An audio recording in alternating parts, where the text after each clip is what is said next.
Hello there, this is the weekly video for week 13. This week we're going to continue looking at the idea of hypothesis test. So far we've looked at a hypothesis test as a way for us to tell us something that's going on with a parameter or a population. And usually most of the examples have been in the sense of, can we say that a treatment is effective or a treatment is not effective? And what you saw that what is usually done is researchers will take a statistic, and the question is, does that statistic provide enough evidence so that we can prove the alternative hypothesis? Now, so far we haven't actually looked at how to compute compute p-values. You're going to get a glimpse of that this week, but that's going to be primarily the topic of next week. This week, what we're actually going to talk about is something that's called practical significance. So just because we see that something is statistically significant, in other words, we can prove that something is occurring not just due to random chance, doesn't necessarily mean that that information is useful. And so that's what we call practically significant. So just as a quick example of this, consider I'm a researcher and I've developed this new cream to help men that are balding. And what I would like to prove here is that my new treatment works and that it really does help men who are bald grow hair. So the idea here is that the null hypothesis would be that my treatment doesn't work, and I'm going to try to prove the alternative. That is, I'm going to try to prove that this cream really does help men grow hair. And so let's say I take a sample of men and I give them the cream and they do grow some hair back, and I'm able to prove that that new hair they're growing back is not due to random chance. In other words, I'm able to prove with statistical significance that my new hair growing cream really works. So that's what we mean by statistical significance. Now, what if I tell you that yes, with statistical significance, I showed you that these men are going to grow hair, but they only grow 5 new strands of hair. So they're completely bald except for 5 strands of hair. So the question here is that practically significant? In other words, is this something that we can actually use?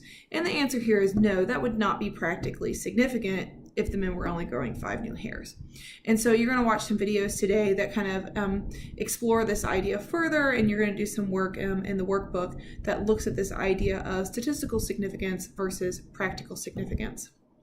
The other thing is the last Beyond the Classroom, so Beyond the Classroom 3 is is assigned today, and you'll have 2 weeks to complete it.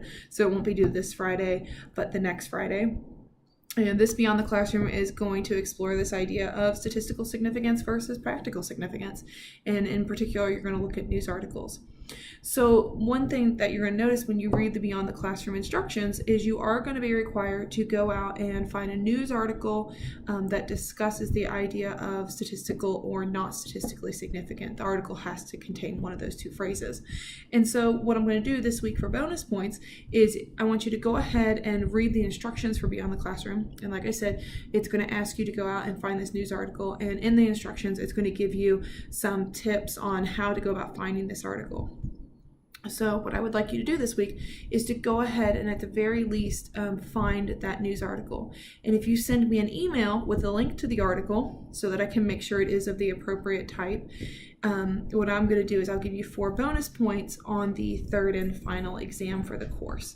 So again, by this Friday, you need to, and that's Friday the 15th, send me an email with a link to the news article that you plan on using, and I will double check it for you, make sure the article looks good before you start Beyond the Classroom 3.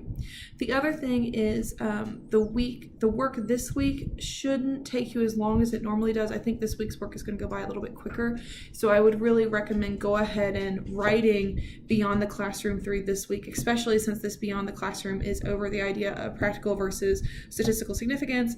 I think it would be really beneficial to just go ahead and get this assignment out of the way and do it with this week's work. Next week, you're going to be working on calculating hypothesis tests, and you may find that work a little bit harder. And so I think it would be good to go ahead and have this Beyond the Classroom out of the way.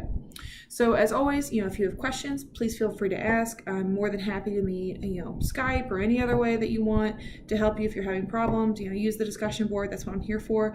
And I hope you all have a wonderful week.